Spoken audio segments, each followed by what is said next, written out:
sentirmos uma brisa leve ao nosso lado, uma paz tão linda que nos leva a pensar na nossa família, que não nos deixa cair, que segura a nossa mão. O Espírito de Deus está ao nosso lado, a nos ensinar, a nos proteger, a amar ao nosso irmão, a perdoar. O Espírito de Deus está ao nosso lado, a nos ensinar, a nos proteger das trevas para alcançar a luz. O Espírito de Deus está ao nosso lado, a nos ensinar, a nos proteger, a amar ao nosso irmão, a perdoar. O Espírito de Deus está ao nosso lado, a nos ensinar, a nos proteger das trevas para alcançar a luz.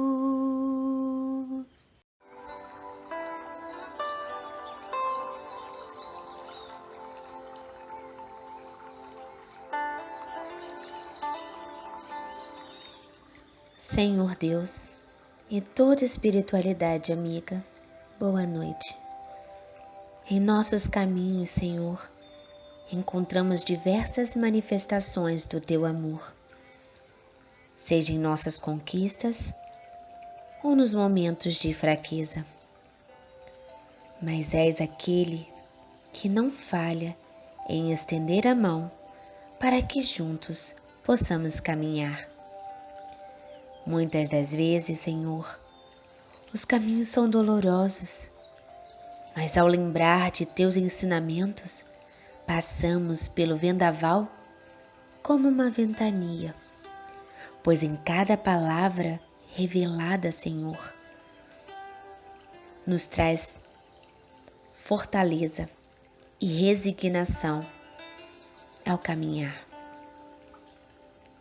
Ao escolher o que será melhor através de nossas ações, pois sim, somos Teus servos fiéis e buscamos espargir a Tua essência, Senhor, essência de amor, de paciência, de compreensão, de caridade, de pacificação, de esperança.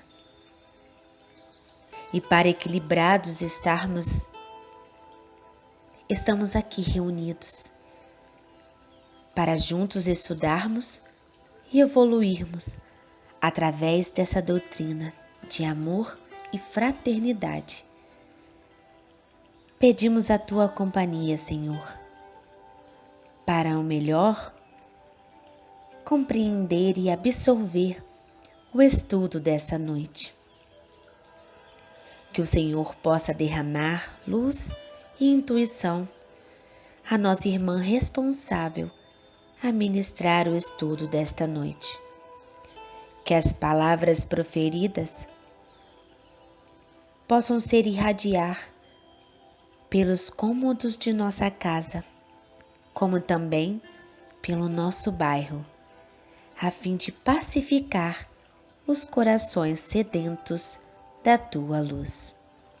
Que assim seja. Boa noite, irmãos. A leitura do Evangelho da noite de hoje está em Marcos, capítulo 8, versículo 34 a 36. E chamando a si a multidão com os seus discípulos, disse-lhes: Se alguém quiser vir após mim, negue-se a si mesmo e tome a sua cruz e siga-me. Porque qualquer que quiser salvar a sua vida, perdê-la-á. Mas qualquer que perder a sua vida por amor de mim e do Evangelho, esse a salvará. Pois que aproveitaria o homem ganhar todo o mundo e perder a sua alma? Que assim seja. Bom, vamos dar início ao nosso estudo do Livro dos Espíritos, né? O primeiro livro a ser codificado por Allan Kardec. E estamos aqui no primeiro capítulo do segundo livro. Um capítulo com título Dos Espíritos. Na questão 84, no tópico Mundo Normal Primitivo.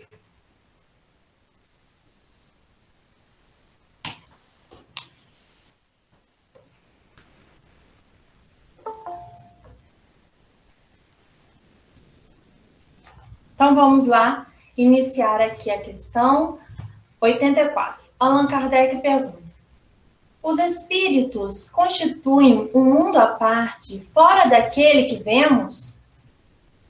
Então, sabemos, não temos mais como contestar, já que somos espíritas, que existe vida após a morte, que existe ali um mundo espiritual, já que, existindo espíritos, eles precisam estar habitando algum espaço, né? Então, Allan Kardec pergunta se os espíritos constituem um mundo à parte, fora daquele que vemos. Ou seja, fora aqui da Terra. Além da Terra, existe um outro mundo onde os espíritos habitam? E os espíritos respondem: sim, o mundo dos espíritos ou das inteligências incorpóreas é a espiritualidade, né? Então, sabemos que existe o plano espiritual e o plano carnal em sua diversidade de criação, constituído pelo nosso Pai Jeová. Sendo assim, existe o nosso mundo, a nossa terra aqui, onde nós encarnamos para estar expiando e depurando as nossas imperfeições, e também existe o mundo dos espíritos, que é o mundo primário, né? De lá nós viemos. E os espíritos, e Allan Kardec aqui na questão 85 pergunta: na ordem das coisas, qual dos dois é o principal? O mundo dos espíritos ou o mundo corpóreo? Qual dos dois é mais primordial? É o primitivo? O mundo corpóreo, esse aqui, no qual nós estamos vivenciando essa encarnação, ou o mundo dos espíritos? O mundo espiritual. O mundo espírita, ele pré-existe, sobrevive a tudo. Essa é a resposta dos espíritos para a pergunta de Allan Kardec. Dessa forma, com essa resposta, nós constatamos que muito antes da nossa Terra ser formada, já existia um mundo espiritual. Já existia um mundo habitado pelos espíritos, que fica em toda a espiritualidade, em suas diversas dimensões, em todo o universo, né? Existe ali um mundo espiritual. E esse mundo, ele é eterno, ele não se acaba. Ele, como fala aqui, ele pré-existe, ou seja, pré-existe a tudo, a toda a formação da matéria, e sobrevive a tudo também. Então, ele não tem fim. É diferente do nosso planeta Terra, por exemplo, que pode sim ser destruído, né?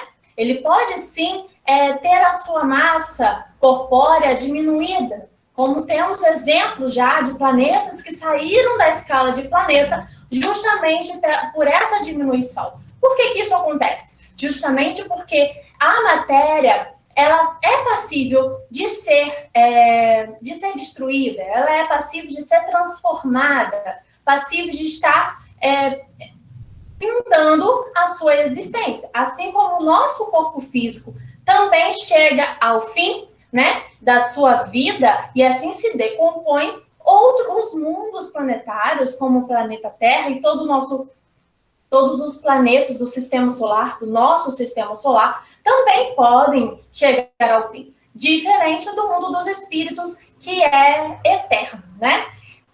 Lembrando que vocês já podem estar fazendo perguntas, se surgir alguma dúvida no decorrer das minhas explicações, tá bom? Porque às vezes no final do estudo a gente já acaba esquecendo alguma dúvida que surgiu no início, tá bom?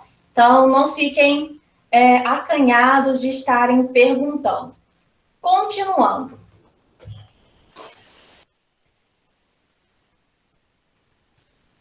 Na questão 86, Allan Kardec pergunta: o mundo corpóreo poderia deixar de existir ou não ter jamais existido sem alterar a essência do mundo espírita? Será que vamos sempre trazer aqui o exemplo do planeta Terra, que é o que é mais presente, mais perto para a nossa compreensão, né? Já que é aqui que habitamos.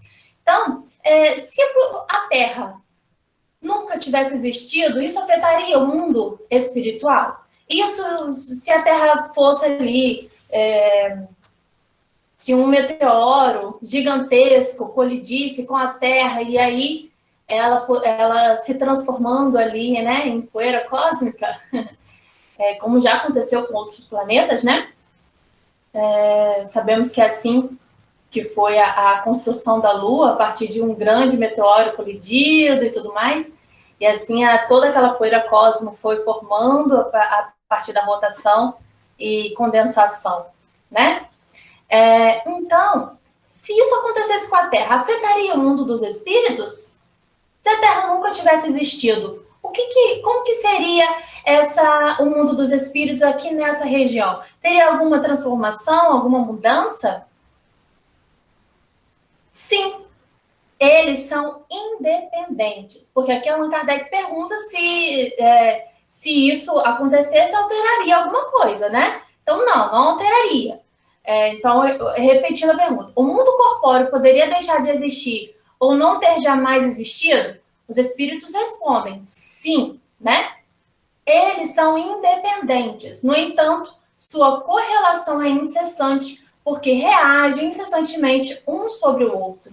Apesar de serem independentes, eles necessitam dessa relação, porque sabemos, no caso aqui no nosso projeto reencarnatório administrado pelo nosso Mestre Jesus, sabemos que aqui na Terra é que os espíritos dessa região, desse mundo espiritual que plana sobre a Terra, né? É aqui que os espíritos vêm expiar as suas provas, né? É aqui que vem estar quitando os seus débitos e promovendo ali a sua depuração a partir das experiências carnais. E com isso, faz essa relação, faz essa união, né? Uma via de mão dupla, onde o mundo dos espíritos necessitam de estar, os espíritos, né? Eles necessitam de estar vindo habitar a Terra para a sua depuração. E a Terra também necessita de toda a movimentação da espiritualidade. Ao mesmo tempo que eles são independentes, eles se correlacionam, porque tudo está em união. Tudo na criação de Deus há uma harmonia, uma colaboração entre todas as suas criações. E assim, em comunhão, vai se criando e se formando e se cumprindo os desígnios de Deus. Porque nada na criação de Deus, ela existe para si só. Então, tudo existe para estar mantendo um equilíbrio entre as criações, entre as criaturas de Deus também, né? Então, é necessário essa relação. O mundo aqui na Terra, né, nunca, em toda a sua história, desde a sua criação, desde o seu primórdio, ela nunca deixou de receber a influência dos espíritos. Jamais. Os espíritos, eles, principalmente, né, os colaboradores do Senhor, eles estão sempre aqui conosco para nos orientar, nos dar direcionamento acerca do caminho que devemos estar tomando, estar seguindo, certo? Então, é necessário, sim, essa harmonia. Na 87, diz: os espíritos ocupam uma região determinada e circunscrita no espaço? Os espíritos estão em toda parte, respondem os espíritos. Então, existe ali um limite. Existe ali, por exemplo, a Terra, né? Ela é limitada. Não temos como ultrapassar uma certa barreira. Então, existe ali, né, uma barreira que não pode ser ultrapassada. Nós, seres corpóreos, habitantes aqui da Terra. Assim como, por exemplo, as cidades têm as fronteiras, elas são circunscritas, os estados, os países, eles têm uma limitação territorial, né? Tem ali um determinado espaço que compõe aquela região. Então, de uma distância a outra, é que vai estar determinando o espaço de determinada cidade. Acontece assim com o mundo espiritual, ele também tem um limite, ele tem barreiras que não podem ser... existem barreiras a não ser ultrapassadas, existe ali uma limitação, para estar fazendo assim essa delimitação territorial. Acaba, o mundo dos espíritos chega ao fim, até tal ponto só é que é o mundo dos espíritos, depois a outra coisa. É dessa forma que funciona? Allan Kardec quer saber. Os espíritos respondem: os espíritos estão por toda a parte, povoam infinitamente os espaços infinitos. Aqui já nos dá a resposta de que o mundo espiritual, ele é infinito, tanto no sentido de eternidade, por nunca poder ter um fim, né? Como nós vimos na questão anterior, e como também de ter um limite espacial. Estão sempre ao vosso lado, observando e agindo sobre vós, sem o perceberdes. Porque os espíritos são uma das forças da natureza e instrumentos de que Deus se serve para a realização dos seus desígnios providenciais.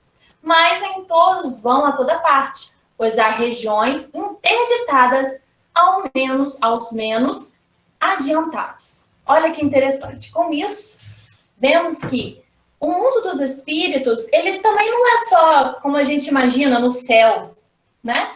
Não é somente lá numa atmosfera, mas acima dessa terra que é onde a gente coloca os nossos pés. Os espíritos, eles também circulam entre nós. Eles coabitam conosco.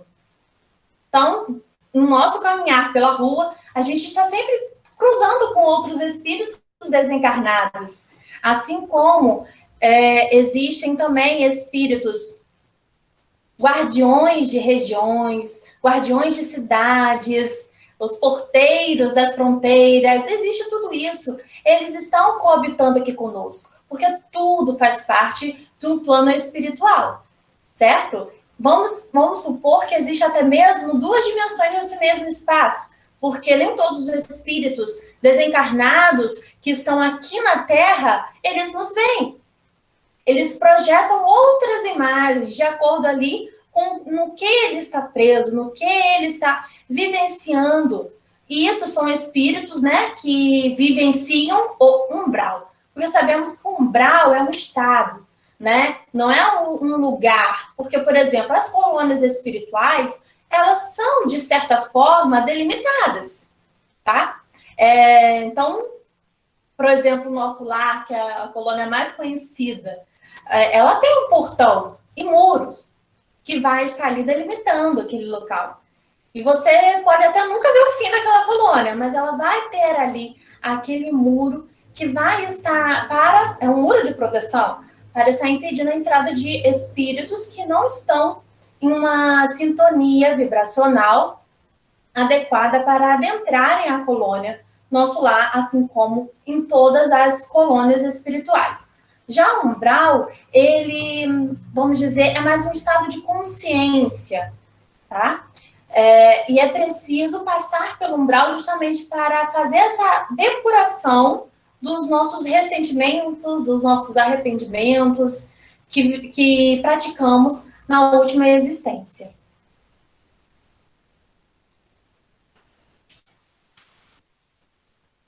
E como fala aqui no final dessa resposta, Allan Kardec diz, muito interessante, mas nem todos vão a toda parte, pois há regiões interditadas aos menos adiantados. Como falamos, nem todos os espíritos conseguem adentrar uma colônia espiritual, né? Porque eles não têm essa permissão.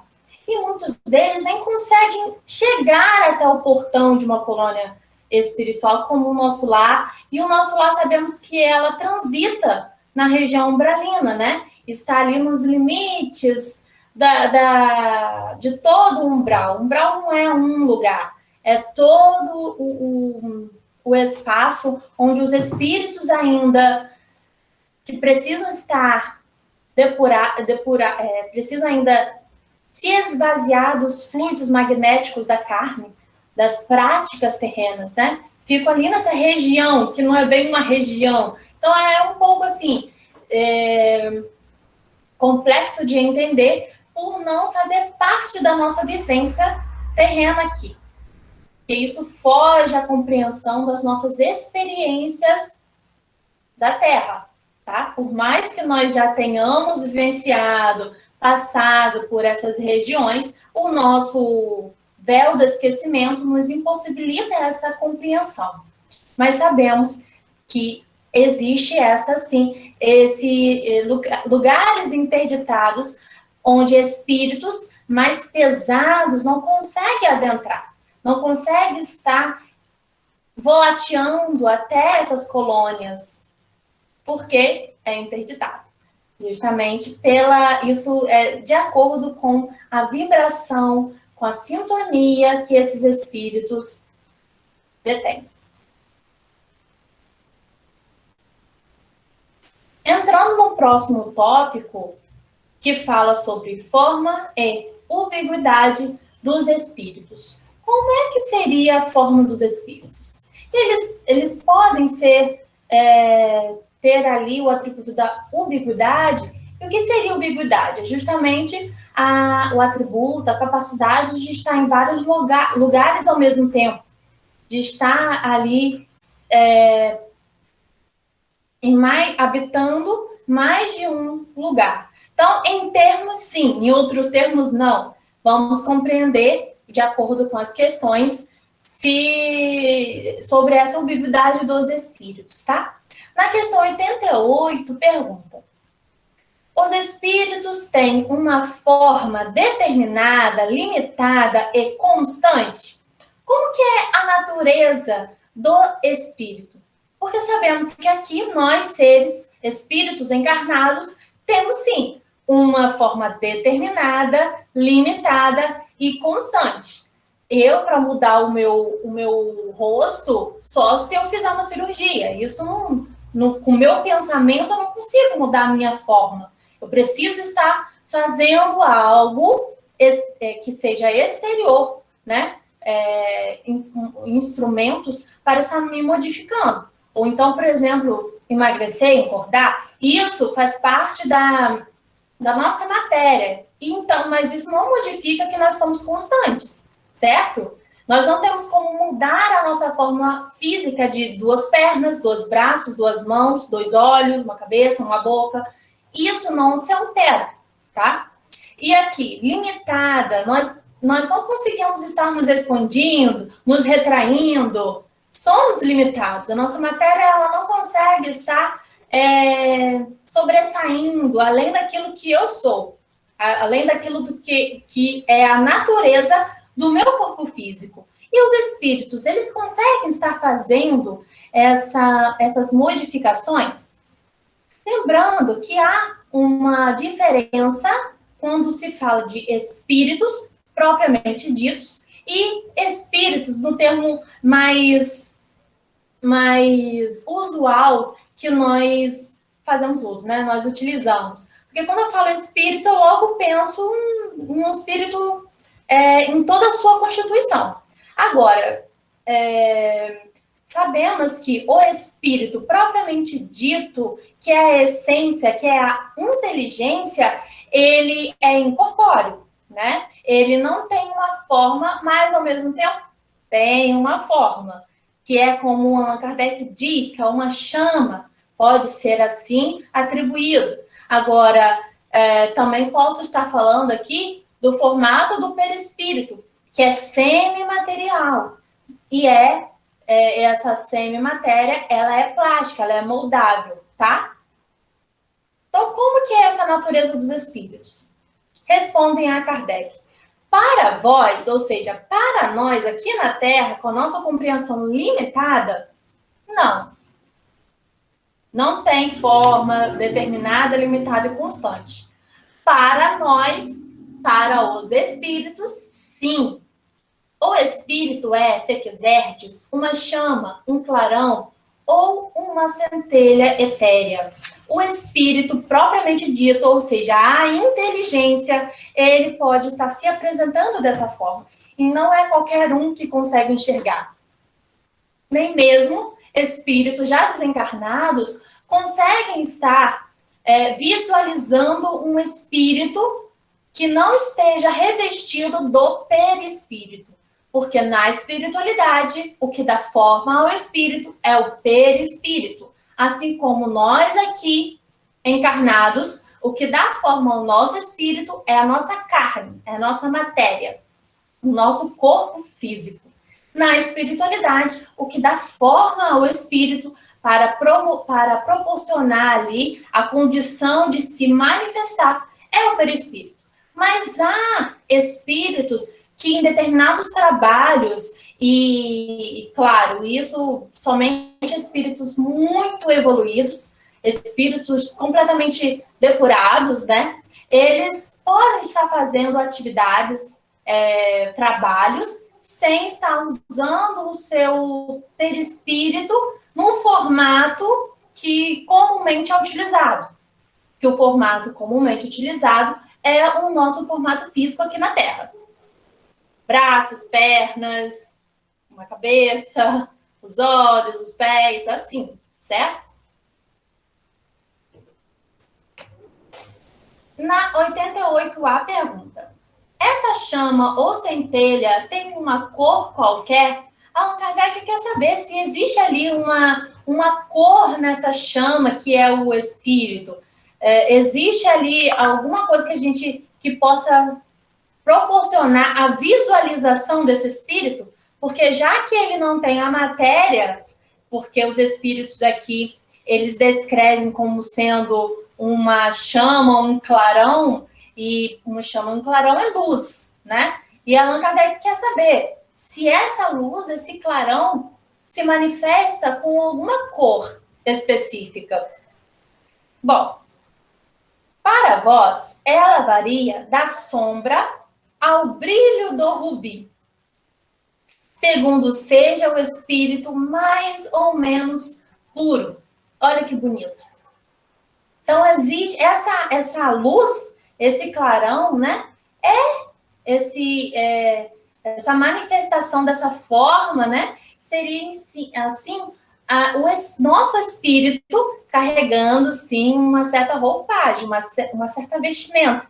Mas não como o perispírito da forma usual que os desencarnados utilizam, por serem espíritos tão evoluídos, tão depurados e tão distante da condição da Terra, da condição dos sentimentos terrenos, que eles não necessitam estar vestindo um perispírito mais grosseiro, para fazer ali os seus trabalhos divinais. E então pode estar ser um azul clarinho, um rubi, como fala aqui, um dourado. Então existem registros de espíritos, chamados de espíritos glóbulos, né? São espíritos que se apresentam em forma de esfera com uma luz cintilante e que pode não ser uma bolinha, não é uma bolinha, é uma luzinha, um clarãozinho de determinadas cores. E na coleção A Vida no Mundo Espiritual de André Luiz, em vários momentos, ele relata a presença das cores revestindo espíritos evoluídos. Como no livro Em Dois Mundos, vai relatar ali uma passagem que André Luiz vê dois vultos passando e ele não consegue compreender o que é esse vulto. E a irmã que o acompanha explica que esses vultos eram justamente espíritos que estavam revestidos somente dessa cor azul, de uma cor azul, até que ela explica, né? E é um vulto, ou seja, não tem forma. Não é? Eles não são revestidos ali pelo perispírito da forma que nós conseguimos conceber, no formato físico, no formato de um ser humano. Então é só uma breve vestimenta, assim, algo muito etéreo, muito sutil. E apresentando assim como uma cor azul, a cor da serenidade, a cor da tranquilidade, da paz, né? Temos uma pergunta. Regiões que esses espíritos pesados habitam, não tem tratamento para eles? Claro, tem tratamento sim, mas vai depender deles aceitarem. Os postos de socorro, eles ficam no umbral. Existem muitos postos de socorro no umbral. Então, e quem que consegue estar sendo tratado nesses postos de socorro? Os espíritos que manifestam a vontade de receber um tratamento. Existem as equipes de busca que são chamadas de os samaritanos. Tão bonito, né? Esse título deles. E os espíritos samaritanos são uma equipe de resgate que todos os dias, em diversos horários, são várias equipes, né? Passam nas regiões umbralinas, que são as regiões pesadas, como a nossa irmã Cotinha, né? Descreveu essas regiões pesadas, é um bom termo, né? Porque realmente elas são assim justamente pelo peso. E esse peso, o que é esse peso? Justamente o pesar da consciência dos espíritos que ali habitam. Porque tudo vai da nossa consciência.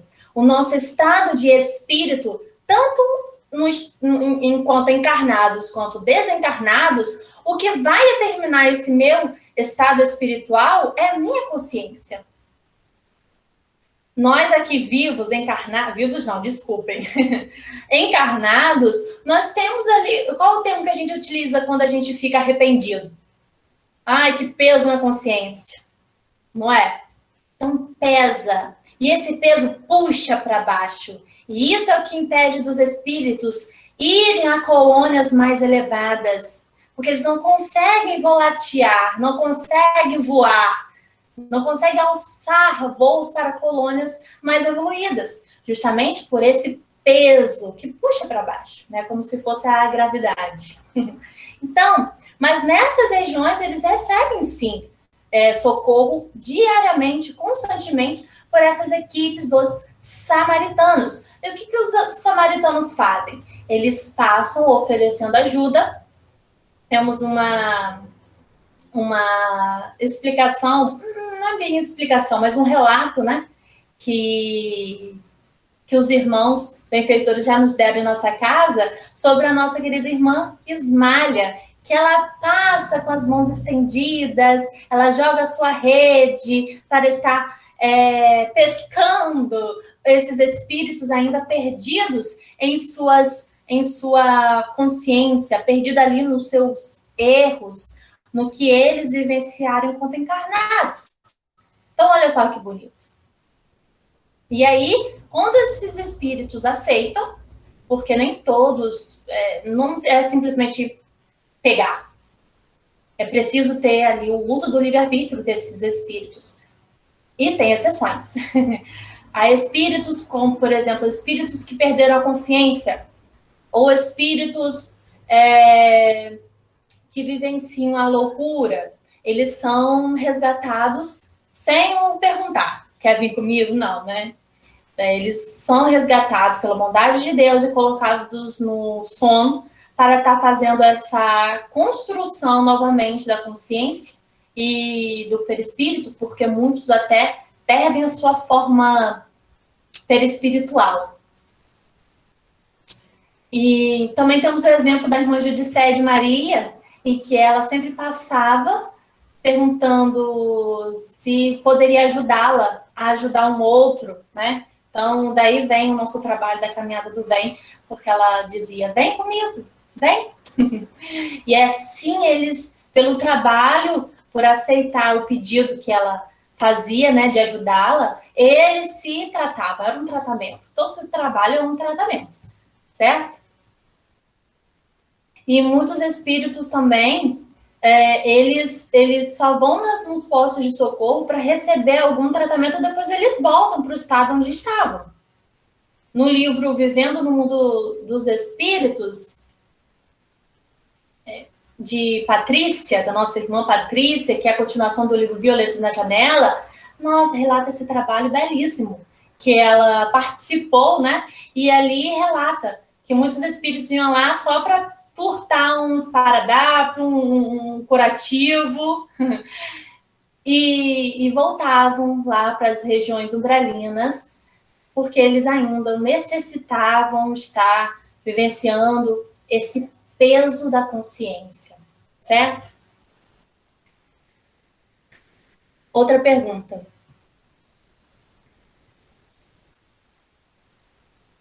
Espíritos desencarnados que não aceitam o desencarne vão para o umbral? Depende. Depende do que eles realizaram aqui na Terra. Alguns são recolhidos e levados para postos de socorro, porque assim, precisa aceitar? Precisa aceitar. Mas às vezes é algo tão natural que os espíritos não fazem a pergunta. Você quer ser tratado? Você quer ir para uma colônia? Não é assim. É um trabalho muito sutil, muito gentil dos espíritos, né? Eles não chegam lá para o espírito que acabou de desencarnar e falam, você desencarnou, para onde você quer ir? Não é assim, é um trabalho muito caridoso, demais. E aí, eles são conduzidos. É assim como uma pessoa que esteja perdida e chega alguém para oferecer ajuda, essa pessoa que está perdida vai aceitar ajuda. E vai para o local onde esse condutor a levar.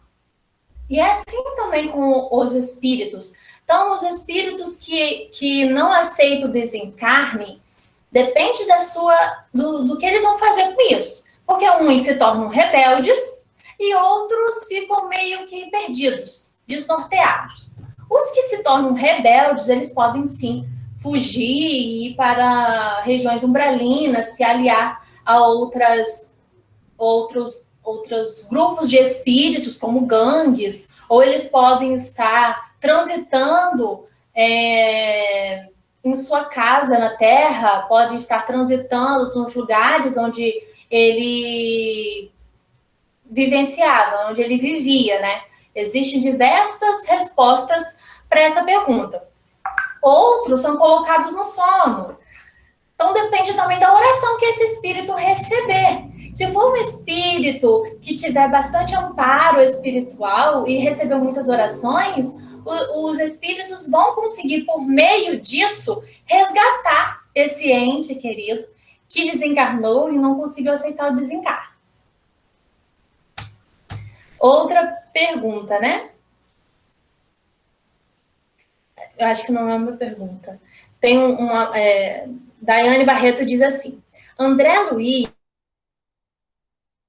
durante o trabalho das equipes de resgate para levar socorro a esses irmãos e todo o tratamento que é realizado com eles, tanto no umbral como no pós-resgate nos hospitais. Justamente, como como isso aqui, que a Daiane está auxiliando aqui na resposta, na pergunta da nossa irmã Cotinha, né? Então, existe amparo em todo lugar. Como, por exemplo, as reuniões mediúnicas é justamente esse resgate, é um socorro para um tipo de resgate desses espíritos que estão nessas regiões umbralinas.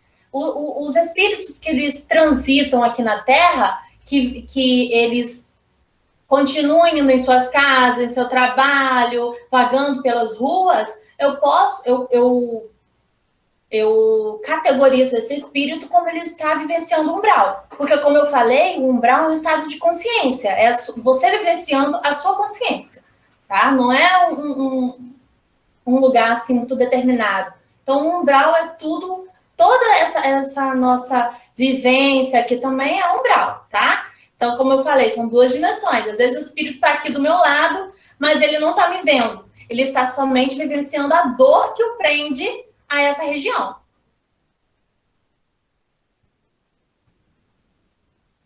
Ana Laura diz: vivendo no mundo dos espíritos, mostra esse trabalho dos samaritanos. Exatamente, o mesmo exemplo que eu trouxe, né, que é o livro que dá continuidade a Violetas na Janela.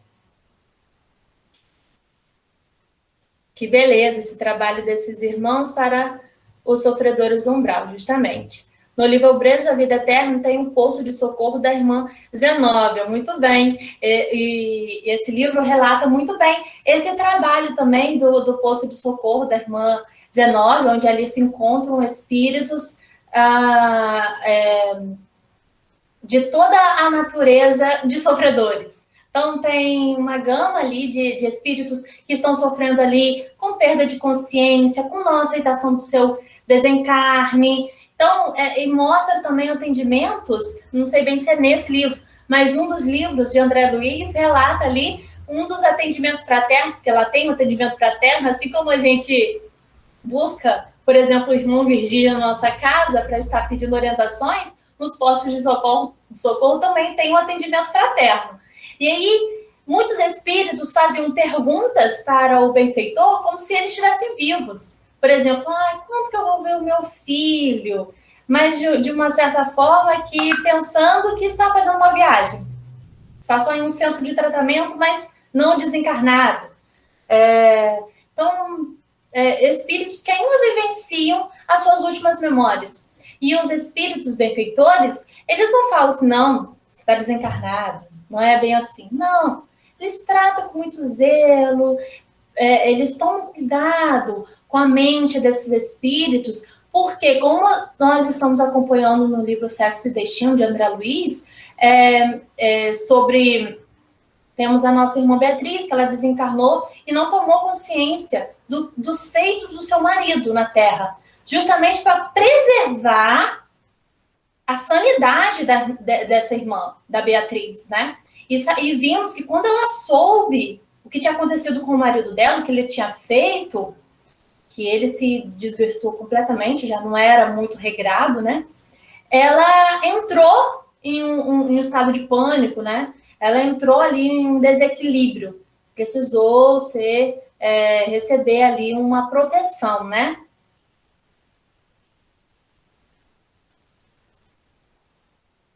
A Alcineia está falando também. André Luiz, quando foi visitar a família, se transportou na crise de raiva para o umbral. Pois é. Então, olha como a gente vê com esses relatos que tudo vai da nossa consciência, do nosso estado de consciência. Ele estava em um lugar, ele não pensou em ir para o umbral. Ele simplesmente foi para o umbral em um breve momento. Por quê? Por conta da raiva que tomou ali o seu espírito. E precisou, então, ter esse choque para estar retornando o seu foco, a sua concentração de estar continuando a sua caminhada. Bom, vamos dar continuidade aqui à questão. Pergunta aqui na questão 89. Os espíritos gastam algum tempo para percorrer o espaço?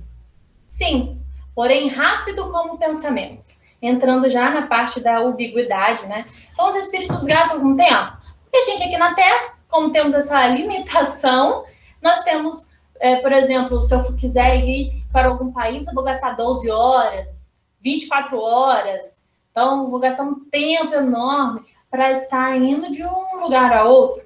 Como que isso se dá com os espíritos? E os espíritos respondem que é muito rápido. É como eu pensar. Que se eu falasse para vocês, visualizem um caderno roxo. Com certeza vocês visualizaram um caderno roxo instantaneamente. Não foi? É assim também com o transporte de alguns espíritos. Que nem todos têm essa qualidade, têm essa capacidade. Vai depender da pureza do seu espírito, vai depender do seu grau de evolução. Porque muitos, principalmente os espíritos que não aceitam o seu desencarne, eles precisam até mesmo de transporte de ir para uma colônia ou outra.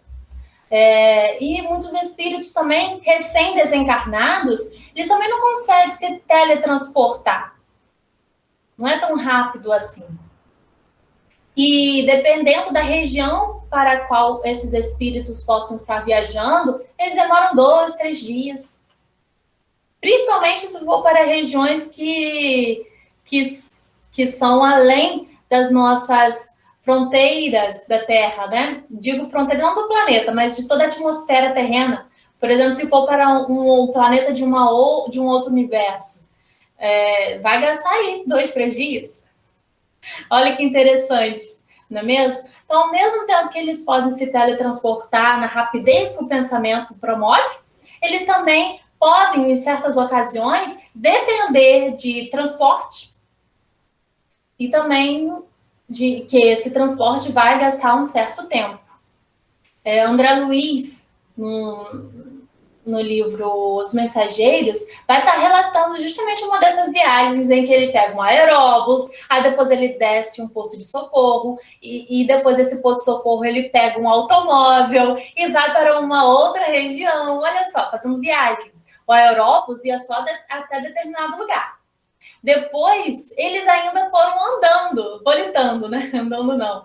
Eles ainda fizeram uma boa parte dessa viagem volitando. E a volitação, né, dos espíritos mais evoluídos é na horizontal. É igual fazer uma comparação aqui nos super-heróis, que eles voam, né, deitados assim. Em determinadas regiões que eles estavam percorrendo, era tão pesada, que eles não conseguiam volitar, né? O termo é volitar, mas vou dizer aqui, voar. Não conseguiam voar assim na horizontal, eles tinham que caminhar na vertical, iam volitando na vertical, ou seja, em pé. Olha só, então depende muito do espírito, porque, por exemplo, eles estavam acompanhados de espíritos, de um espírito benfeitor, que já era mais evoluído. Ele poderia, sim, se teletransportar para um pensamento. Mas André Luiz e o seu companheiro, que eram recém-desencarnados, ainda se habituando no mundo espiritual, eles não tinham essa qualidade ainda. Eles não conseguiam fazer dessa forma. Então, eles tinham que enfrentar. Então, eles o acompanhavam na mesma elevação que os dois, né? Então, aí depois eles fizeram uso de um automóvel para chegar finalmente ao seu destino final. É muito interessante isso. Então, por exemplo, espíritos mais evoluídos, eu posso fazer uma oração aqui, e uma situação de risco que eu posso estar, e um espírito que estiver lá em outro planeta, um espírito evoluído, ele pode se apresentar para mim em questão de minutos. Só o tempo da minha oração chegar lá, ele receber e vir. Assim, e não é assim que todos conseguem estar exercendo, tá? A Alcinete está falando, nosso mentor mesmo em trabalhos longes, ou seja, em outras dimensões, ele vem nos assistir Tá certo. Ele vem nos assistir quando ele vê que é necessário. Justamente, como eu falei, partir da necessidade de um risco que eu posso estar correndo ou de uma orientação muito valiosa que eu preciso ter nesse momento, ele vem em minutos. Teve uma vez até mesmo que foi solicitada a presença do mentor, e o mentor, antes de chegar, ele enviou o irmão Virgílio para falar. E o irmão Virgílio veio como mensageiro, estava mais perto. Aí falou, o mentor Paulo de Tarso está longe, mas já está chegando e me enviou para estar chegando à frente, né? Para estar acalmando todos vocês. Então, tem outra pergunta. Por que se faz necessário só pedir orações após 7 dias de pós-desencarne? Eles ficam onde nesse tempo? O desencarne, o desenlace da matéria, ele pode durar de horas, de minutos, de segundos, vai depender ali da pessoa, até meses, tá? E o tempo de 7 dias é um tempo mais, vamos dizer, um tempo mais... Qual que é o termo? Médio. Um tempo médio para estar fazendo essa desconexão. Durante esses 7 dias, esses espíritos podem ainda não ter compreendido o seu desencarne, eles podem ainda estar experimentando, vivendo ainda com os fluidos da matéria, do corpo físico, porque o corte do laço fluídico, ele não é, muitas das vezes, instantâneo. E isso só ocorre em espíritos muito evoluídos. Então, tem espíritos que podem estar fazendo o seu autodesencarne, né? Não é suicídio não, tá? Está rompendo o próprio laço fluídico. E outros não conseguem, outros precisam de ajuda de outros espíritos. E então vem o trabalho dos espíritos de resgate fazer essa transição. Ou então, se for uma pessoa muito... que não aproveitou a vivência terrena, né? Uma pessoa que foi muito praticou muitos erros, vamos falar assim, né? Pode, então, ter ali esse corte do laço fluídico para outros espíritos não benfeitores, certo? Então, nesse prazo de 7 dias, é o prazo médio que esses espíritos têm para estar se desligando do corpo. E eles precisam desse tempo para estar fazendo o corte do laço fluídico, para estar retirando os fluidos. Por exemplo, quando eu dou um mergulho no mar, quando eu saí da água, mas eu continuo molhada, não é mesmo? Eu vou precisar de um tempo para me secar, não é? E isso vai depender do tempo, vai depender do que eu utilizo, se eu vou me secar com uma toalha ou não. Ou seja, o que eu estou trazendo com esse exemplo? Que depende das condições que esse mesmo espírito se coloca. Tem uns que nem vai precisar de vibração, que no mesmo dia que desencarna já vai para uma colônia espiritual. Tem outros que assim que desencarna, ele tem que ir para um poço de socorro, porque não consegue adentrar uma colônia espiritual. E tem outros que nem um poço de socorro conseguem entrar, e aí eles ficam em regiões umbralinas para estar fazendo ali uma depuração dos fluidos até conseguirem ser resgatados. Então, isso é uma questão de depuração dos fluidos, de um tempo de silêncio que esses espíritos necessitam. Claro que esse silêncio não significa que eu não possa orar por esses irmãos. Claro que não, vai ajudar muito. Mas é justamente isso. É como na Igreja Católica tem o tempo médio da missa do 7º dia. Por que tem a missa do 7º dia? Por quê?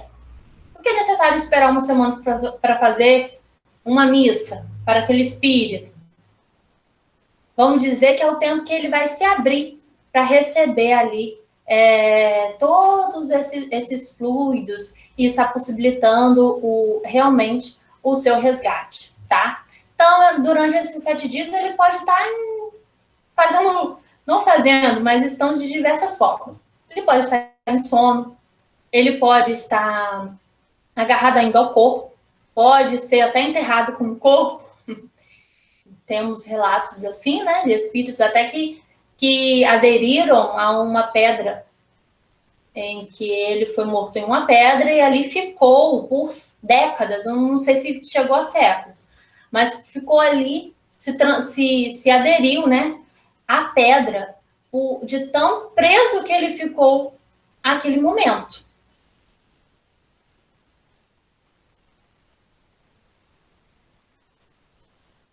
Então, a Tia Osnay falou ali, né, resistência. Isso mesmo. Os espíritos, eles são orgulhosos, são rebeldes, assim como nós somos, né? Quando acontece alguma coisa com a gente, às vezes a gente não quer conversar com ninguém, não é mesmo? A gente não precisa do nosso momento para, como a gente fala, digerir a situação. Tudo que a gente é aqui na Terra, nós somos também na espiritualidade. Então, vai ter espíritos que não vão aceitar desencarne. Terão outros que não vão entender sobre desencarne. Tem outros até que vão aceitar o resgate sem entender que desencarnaram. Como tem também um relato no livro... Tanto livro que a gente até confunde os nomes, o que não pode acontecer. Eu olho para lá porque meus livros ficam ali em cima. Acredito que seja no livro Libertação, de André Luiz também, em que eles num hospital, eles estavam ali trabalhando por um encarnado, e ali eles encontram duas freiras. E ali as freiras vão até a casa da pessoa e depois eles seguem as freiras e tudo mais e vão no hospital onde elas estavam. E ali eles ficam um pouco meio... ficam questionando não é comportamento, mas como que aquelas irmãs estavam trabalhando, porque elas eram irmãs trabalhadoras, não eram espíritos ignorantes, não, né? Não ignorantes, também estavam numa certa ignorância, mas não eram espíritos ainda perdidos. Então, eram espíritos resgatados, essas duas irmãs resgatadas e trabalhadoras. E aí, depois, a mentora dela se apresentou e eles perguntaram: essas irmãs, elas trabalham de uma forma um pouco diferente? Elas sabem que estão desencarnadas? E ali a mentora explica: sim, elas sabem que estão desencarnadas, mas não compreende ainda o mundo dos espíritos como realmente é. Elas imaginam que estão em um purgatório. E nesse purgatório tem que realizar algum trabalho até serem chamadas para ir ao céu, entrarem ao céu. Com esse exemplo, eu quero mostrar que os espíritos benfeitores, eles respeitam as nossas limitações de consciência, de entendimento, de aceitação, de estado, tudo. Eles aceitam, são muito caridosos. Então, olha só, essas duas irmãs entenderam que estavam desencarnadas, mas não entenderam como que era muito bem, como que é esse processo. E a única forma que elas conseguiram estar aceitando essa ajuda de forma com que fosse promovido o seu progresso, o progresso delas, foi fazer essa comparação, em que estavam no purgatório, mas no purgatório tinha que trabalhar. Bom, já chegamos ao final do nosso estudo. Temos só mais uma pergunta, vou responder mais umazinha. Há também livre-arbítrio após o desencarne? Claro, e é justamente pelo uso do livre-arbítrio que muitos espíritos estão no umbral, que muitos espíritos não aceitam o resgate, e que muitos espíritos também não aceitam reencarnar. Sabemos da condição do reencarne compulsório, em que, de um jeito ou outro, eles são forçados a reencarnar, porque isso faz parte da lei de Deus. Mas tem espíritos, por usar o livre-arbítrio, que podem ficar 100, 200 anos, 1000 anos, sem reencarnar, até chegar um momento propício, que se ele não aceitar, ele vai ter que passar por uma reencarnação compulsória. Mas isso é como uma ajuda, né? Não é desrespeito, é ajuda divina. Então, por exemplo, um espírito que seja atendido na reunião mediúnica. O que acontece na reunião mediúnica? Para auxiliar esses espíritos desencarnados que muitas das vezes não entenderam que desencarnou ou que não aceitam o desencarno ou que está ali em busca do seu algoz, né? Então, na reunião mediúnica vai dar todos os esclarecimentos. Por que precisa dos encarnados para estar dando esse esclarecimento? Porque muitas das vezes esses espíritos eles só conseguem entender, só conseguem ouvir ou aceitar palavras que são materiais, justamente porque essa é a condição do seu espírito. Então, precisam de algo no seu grau. Como, por exemplo, se eu for ter uma aula com uma pessoa muito intelectual, às vezes eu não vou entender o que ele for me explicar. Agora, se eu for receber uma ajuda, igual da professora na sala de aula, né? Às vezes o professor explicou a matéria e eu não entendi nada. Mas uma colega minha, que está sentada ali do meu lado, que está recebendo as mesmas aulas, compreendeu e vai me dar uma explicação que aí eu entendo, né? É a mesma forma, é o mesmo caso da reunião mediúnica.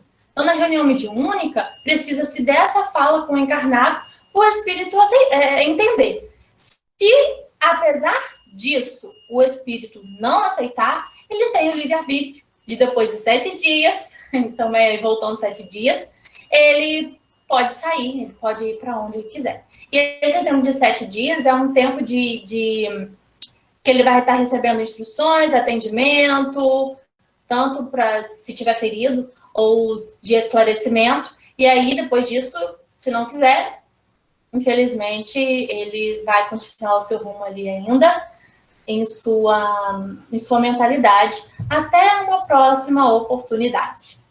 Certo? Tá, bom, vou encerrar, então, o nosso estudo da noite de hoje. Tivemos muitas perguntas, que bom, gostei, que todas tenham sido respondidas adequadamente, assim, de uma forma que vocês tenham compreendido. Se ficou alguma pergunta, por favor, é só colocar lá no nosso grupo do WhatsApp, comentar, que eu continuo a explicação. Bom? Então, isso mesmo, né? Falando aqui, muito importante que estejamos vigilantes, porque é extremamente importante isso, o que fazemos aqui, como compreendemos as situações, porque é dessa mesma forma que a gente reage aqui na Terra, é a mesma forma que a gente vai reagir após o nosso desencarno. Então, se eu não aceito muito bem os problemas que me acontecem, eu não vou aceitar muito bem a minha partida do plano espiritual. Porque quando a gente não aceita as coisas que acontecem na nossa vida, significa que a gente ainda está muito apegado à matéria. Então, quando a gente desencarnar, vamos continuar apegados à matéria. Tá? Então, temos que estar vigilantes para sempre atrairmos boas companhias, os espíritos de luz, porque nós temos a tutela do nosso mentor Paulo de Tarso, mas isso não nos livra de tudo. Justamente porque os benfeitores respondem à lei de causa e efeito, que é a lei do nosso Pai Jeová. Né? Então, nós estamos submetidos à lei de causa e efeito. E o que é a lei de causa e efeito? É que eu vou ter que responder pelas minhas ações. Tudo tem uma consequência, né? E eu atraio aquilo que eu emito. Então, se eu não estou fazendo bom uso do conhecimento que a gente recebe durante os estudos, não estou fazendo bom uso das orientações dos espíritos, isso vai me trazer uma consequência, principalmente, ou durante, né? Principalmente depois do nosso desencarne. Olha, as consequências são sérias, são severas, porque a gente vai se arrepender. Quando a gente não segue o rumo que a gente tem que seguir, não adianta. Vamos passar por um arrependimento, né? E aí, sendo um arrependimento muito profundo, a gente vai demorar bastante para ser resgatados, tá? Então, como tem uma passagem, né? Eu não lembro quem que faz esse levantamento dessa questão, mas, por exemplo, os espíritas estão livres de passar pelo umbral? De forma alguma. Os espíritos ainda respondem que a maioria dos espíritas vão para o umbral. justamente pelo orgulho de pensar que sabe das coisas e o conhecimento vai livrá-los, né? Não é assim, como já falamos, não basta conhecer, não basta saber da existência, não basta ser dessa religião. O que vai contar são as nossas ações, o que a gente mentaliza, que nós atraímos com o nosso pensamento, com as nossas palavras, né? Bom, vou estar encerrando o nosso estudo. Espero que vocês tenham compreendido e gostado, se alimentado bastante desse conhecimento que nos traz sempre o alerta, né? Para estarmos refazendo os nossos passos, estarmos refazendo as nossas escolhas, mudando de atitude, que é vital. A gente está aqui para mudar, a gente não está aqui para ser o que somos. A gente está aqui para ser melhor, né? Então, que todos fiquem na paz do nosso Senhor Jesus, na proteção do nosso mentor Paulo de Tarso. Vou estar colocando agora o nosso hino de encerramento, que todos fiquem na paz. Mais uma vez eu digo, do nosso Mestre Jesus. Eu navegarei no oceano do Espírito e ali adorarei ao Deus do meu amor. Eu navegarei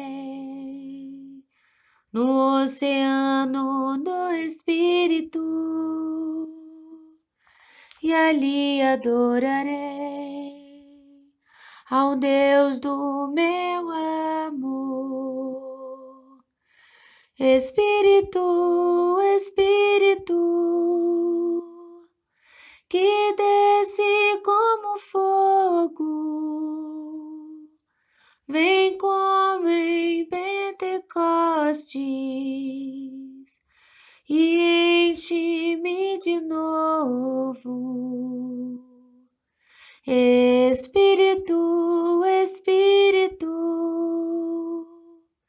que desce como fogo, vem como em Pentecostes e enche-me de novo. Eu adorarei ao Deus da minha vida, que me compreendeu sem nenhuma explicação. Eu adorarei ao Deus da minha vida, que me compreendeu sem nenhuma explicação. Espírito, Espírito, que desce como fogo, vem como em Pentecostes e enche-me de novo. Espírito, Espírito, que desce como fogo, vem como em Pentecostes e enche-me de novo. Eu servirei ao meu Deus fiel, ao meu libertador, aquele que venceu. Eu navegarei, eu navegarei.